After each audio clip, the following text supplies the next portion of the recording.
I shifted my weight. The cold dampness of the parking garage floor seeping through my boots as the flickering overhead light buzzed like a dying insect. Ray was leaning against my driver's side door, his grease-stained work shirt smelling of cheap diesel and desperation. I gripped my laptop bag tighter, my thumb tracing the edge of the hard drive that contained my entire life. He didn't look like a man who just wanted to say hello. He looked like a predator waiting for the right moment to pounce. Jade. Honey, you look exhausted. Let me help you with that bag before you head up, Ray said, reaching out with a smile that never quite reached his eyes. I stepped back, my heels clicking sharply against the concrete, and narrowed my eyes. Stay on your side of the line, Ray. I've had a 12-hour shift koifuk de liu for people who actually pay for my time. He chuckled, a dry sound that grated on my nerves, and held up a sleek, newer model smartphone. I just need a quick favor. Something only a tech genius like you can handle. Just a little bypass so I can get the crew's payroll sorted. I glanced at the screen, recognizing the interface of a predatory fast cash loan app already open and waiting for a digital signature. You want me to bypass a security lock? Or do you want me to authorize a $15,000 high-interest nightmare using my social security number? His face hardened for a split second before the mask of the doting stepfather slid back into place. It's a bridge loan, Jade. And I already put your name in as a guarantor because the bank knows you're stable. I felt a surge of cold fury as I realized he'd already accessed my private files. You didn't just put my 10. Ray. You're trying to bait me into signing a death warrant for my credit score right here under a flickering bulb. He stepped closer, his shadow stretching long and distorted across the hood of my car. Don't be dramatic. It's a family investment, and your mother already agreed it was the best way to secure the new tow truck.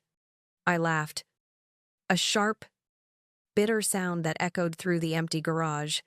Ray.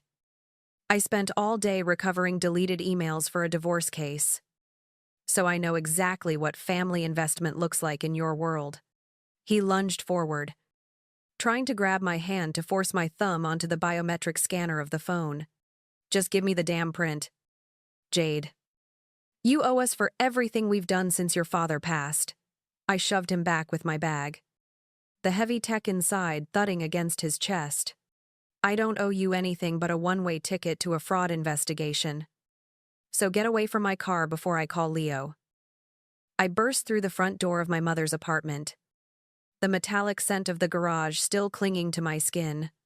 Martha was sitting at the kitchen table in her airline uniform, her eyes red-rimmed as she nursed a cold cup of coffee. I slammed my phone down onto the table, the screen glowing with the $50,000, fraudulent lien Ray had attempted to secure using my credentials. Ray tried to ambush me in the parking garage with a thumbprint loan, and I found out he's already hawked a fleet of trucks under my name. I shouted, my voice trembling with raw adrenaline. My mother didn't look surprised. She just stared at her hands as if the linoleum pattern held all the answers. He was going to tell you tonight, Jade. He just needed a little more time to get the cash flow right for the garage, she whispered without looking up. I felt a cold shiver of realization wash over me as I stepped closer to her.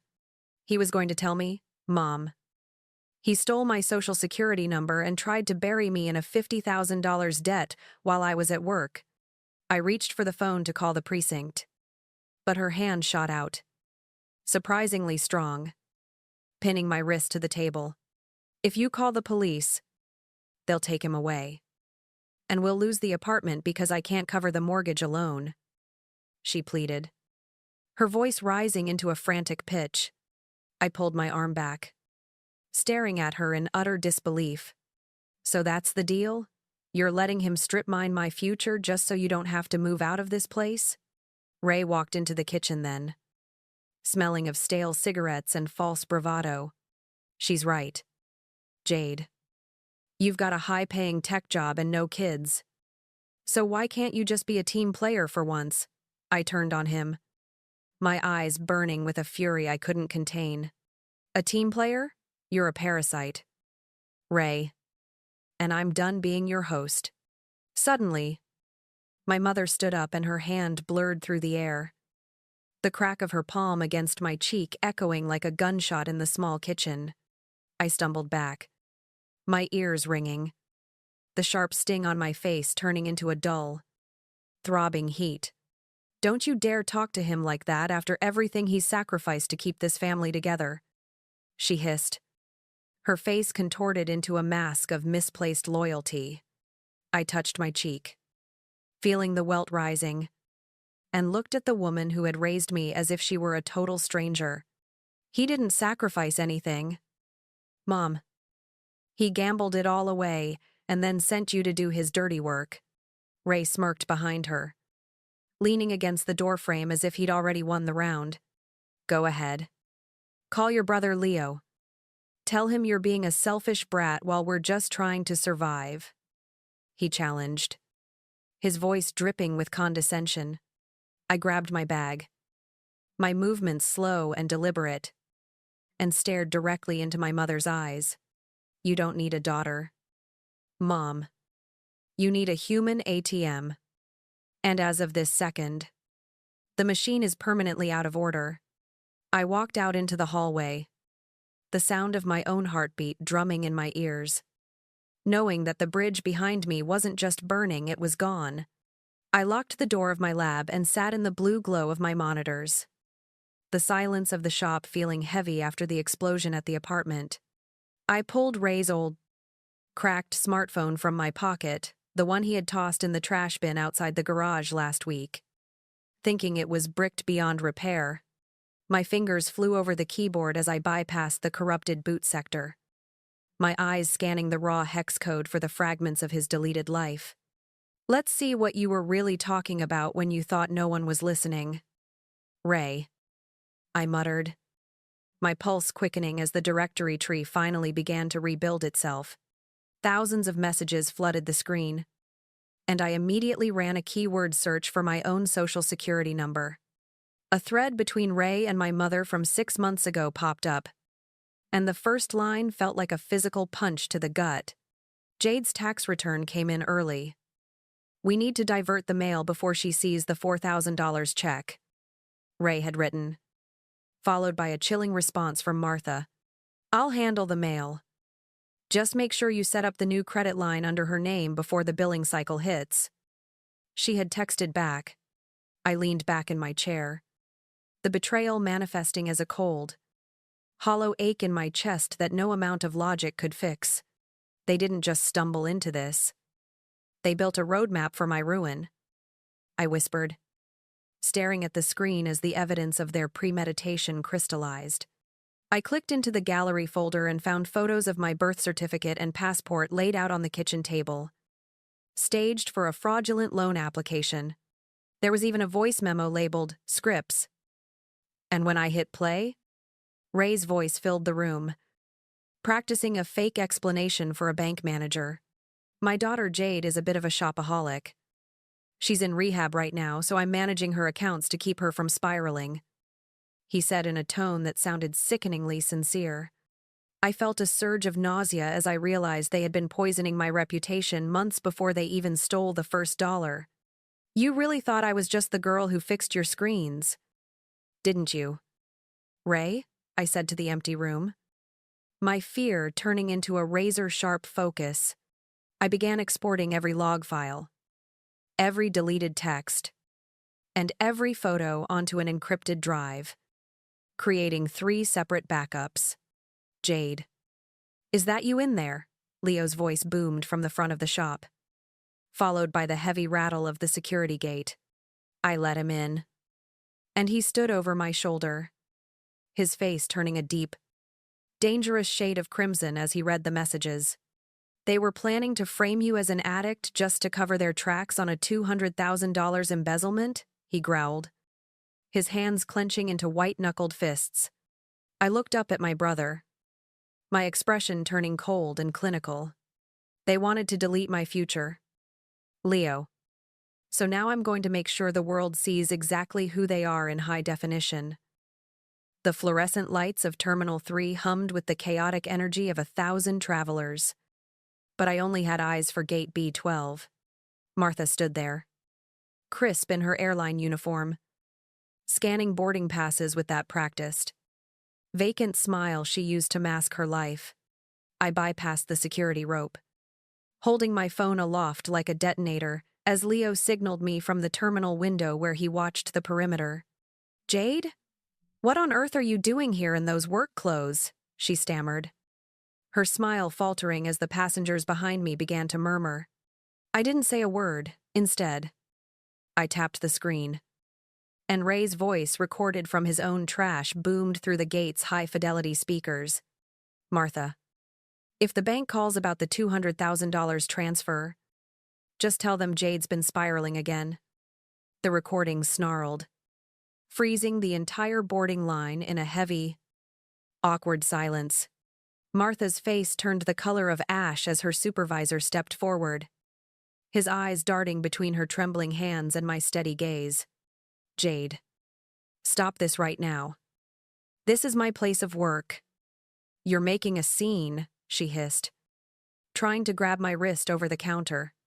I pulled back, my voice cutting through the terminal like a blade. "A scene? No? Mom, this is a public disclosure of the fraud you and Ray orchestrated against your own daughter." The supervisor cleared his throat, his expression stern as he looked at Martha's ID badge. "Martha, is there an explanation for why your voice is on this recording discussing diverting mail and identity theft?" She looked around at the judgmental stares of the passengers, her voice cracking into a desperate whine. "It was just a family matter. We were going to pay it back. Jade is just being vengeful because of a little argument."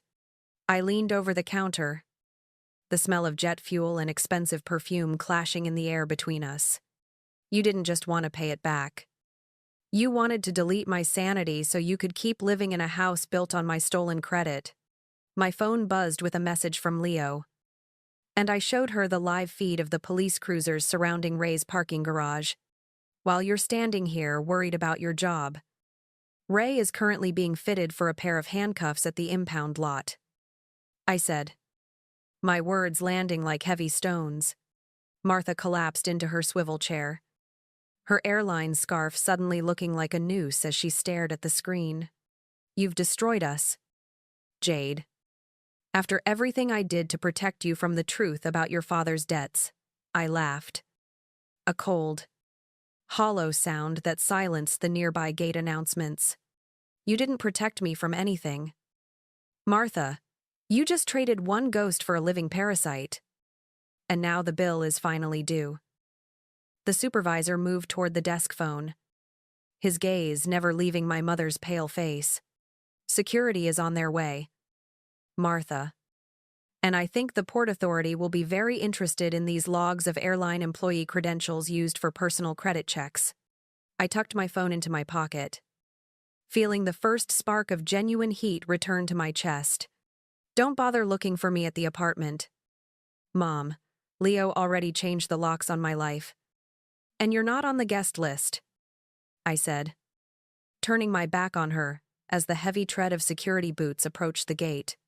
As I walked away, her wails blended into the mechanical roar of the engines outside, a sound of a world finally collapsing under the weight of its own lies. Leo was waiting for me by the exit, his face grim but his hand steady on my shoulder. Ray's in the back of a squad car. "Jade," he tried to run, but he didn't realize I'd already blocked the garage exits with the engine truck, he said, handing me a bottle of water. I took a long drink, looking out at the city skyline, and for the first time in months, the air didn't taste like ash. I sat in the cramped, windowless office of the Public Defender's Bureau, the air smelling of old paper and bitter coffee. Sloan Vance adjusted her glasses and spread my latest data logs across her scarred desk. "Ray is playing his last card. Jade, his lawyer just filed a claim saying you stole $12,000 from the parking garage accounts to fuel a gambling habit," she said, her voice clinical and calm. I leaned forward, my hands resting on the cool surface of the desk. He's trying to smear me with his own filth. But he's forgotten I have the metadata from every transaction he ever made on that garage terminal. I replied. Clicking, open my laptop. Sloane scanned the screen, her eyes sharpening as she saw the digital trail I had spent all night reconstructing. These IP addresses map directly to his betting apps, and the timestamps coincide with your shifts at the repair shop, she noted, a small, cold smile touching her lips. The door burst open, and Ray's court-appointed attorney stepped in, followed by Ray himself, who was still wearing his grease-stained work shirt under a cheap blazer. This is a waste of time. My client is prepared to drop the theft charges if Jade just signs over the deed to her car as restitution, the lawyer barked, tossing a folder onto the table. I didn't look at the lawyer. I kept my eyes fixed on Ray, who was sweating under the fluorescent lights. Restitution for what? Ray? For the $50,000 in fake loans you tried to bury me under? I asked, my voice dropping to a dangerous whisper. Ray leaned over the desk, his bravado crumbling. You're ungrateful, Jade. I made sure you had a roof over your head while you were playing with your little computers. I laughed and tapped the keyboard, projecting a spreadsheet onto the wall. You made sure I had a roof so you could use the address to register 5 different shell companies for your money laundering scheme, I said, pointing to the line items.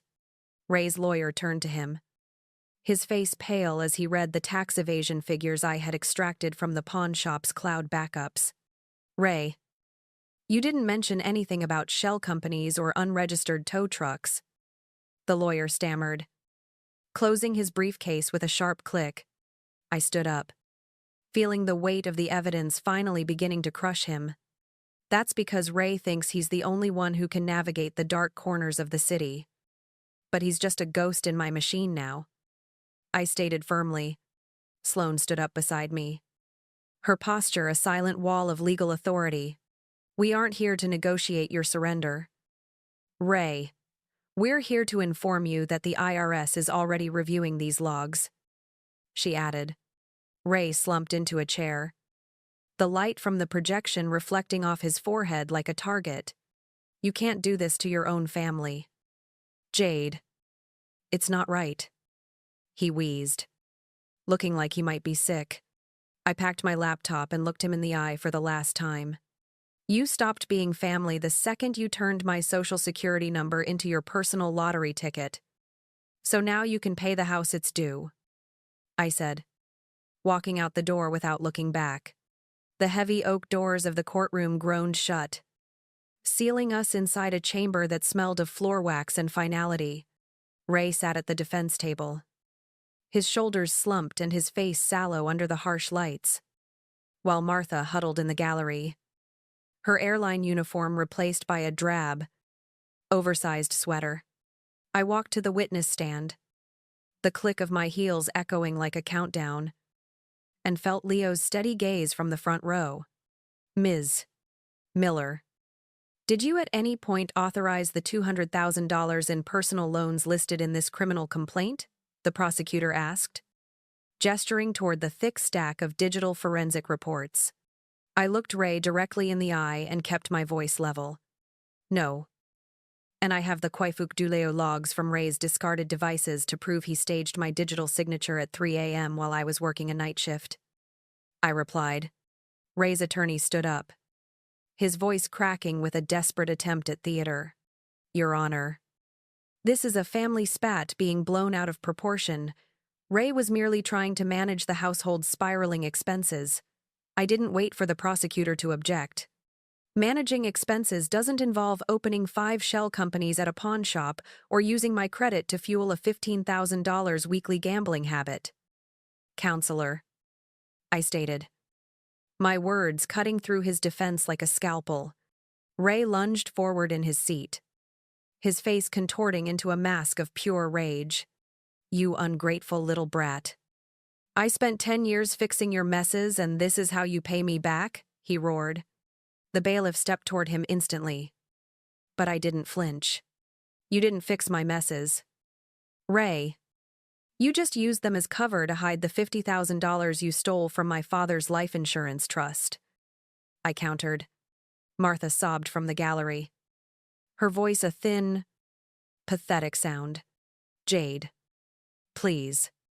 He's your father on paper. Don't do this to us in front of everyone. I turned my head slightly toward her. My expression clinical. A father on paper is just a contract. Mom. And this contract has been breached beyond repair. I said. The judge banged her gavel. Her eyes cold as she looked down at the defendants. Mr. Vance. This court finds the evidence of systematic identity theft and wire fraud to be overwhelming, she declared, looking over the forensic spreadsheets. And Mrs. Vance, your role in the conspiracy to divert mail and facilitate these loans is a disgrace to your position of public trust. The judge added. Martha buried her face in her hands as Ray slumped back. The metallic click of handcuffs closing around his wrists sounding like the final period on a long, dark sentence. You think you've won, Jade. But you're going to be all alone with your machines and your cold heart, Ray hissed, as the bailiffs began to lead him away toward the holding cell. I stood up from the stand, smoothed my blazer, and looked at the two people who had tried to erase my future for a few more months of luxury. I'm not alone. Ray, I have the truth. And unlike you, I don't need a stolen social security number to look at myself in the mirror. I replied. The courtroom began to clear, the heavy air finally starting to circulate as the toxic cloud they'd built around me evaporated. Leo met me at the bar, his hand squeezing my shoulder with the strength of a man who had finally seen the fire put out. It's over, Jade. Let's go get some air, he said quietly. I nodded, walking past my mother without a second glance, knowing that the only thing left of our family was the data I'd used to dismantle it. The heavy iron gates of the state penitentiary echoed in my mind as I sat on the roof of my new apartment, watching the sunset bleed over the Chicago skyline. Ray had begun his 8-year sentence this morning, a reality that felt as solid as the brickwork beneath me. Martha was gone from the airport, now spending her days scrubbing floors in an office complex just to pay back the $15,000 in court-ordered restitution. Leo handed me a cold beer, his face finally free of the tension that had defined us for a year. You did it, Jade. The credit bureau just confirmed the $200,000. Fraud is officially off your record, he said, the city lights reflecting in his eyes.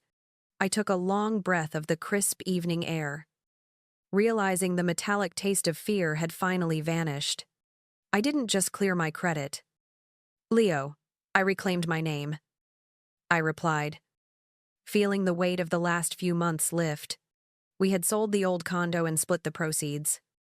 Enough for me to start a small, private data security firm focused on protecting victims like myself. Martha had reached out once, a tearful voicemail asking for a loan. But I had deleted it without listening to the end.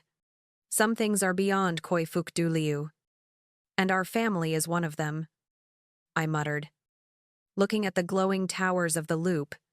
The silence between us wasn't empty anymore. It was full of the quiet strength of two people who had survived a war at their own kitchen table. I looked down at my phone, which was now protected by a dozen layers of encryption and a new social security number. The best part isn't seeing them lose. It's knowing they can't even find me anymore, I said, a genuine smile finally reaching my eyes. I was no longer the girl fixing Ray's screens. I was the architect of my own peace. As the last of the sun dipped below the horizon, I knew the fire had burned away the rot, leaving only the foundation of a life I actually wanted to live. Let's go inside. Leo, I've got a lot of work to do for people who actually deserve the help, I said, turning my back on the ghosts of the past. Thank you for watching until the very end. If this story spoke to you, Please subscribe so you never miss what comes next. And if you carry a story of your own, I invite you to share it in the comments. Your voice matters here. Always.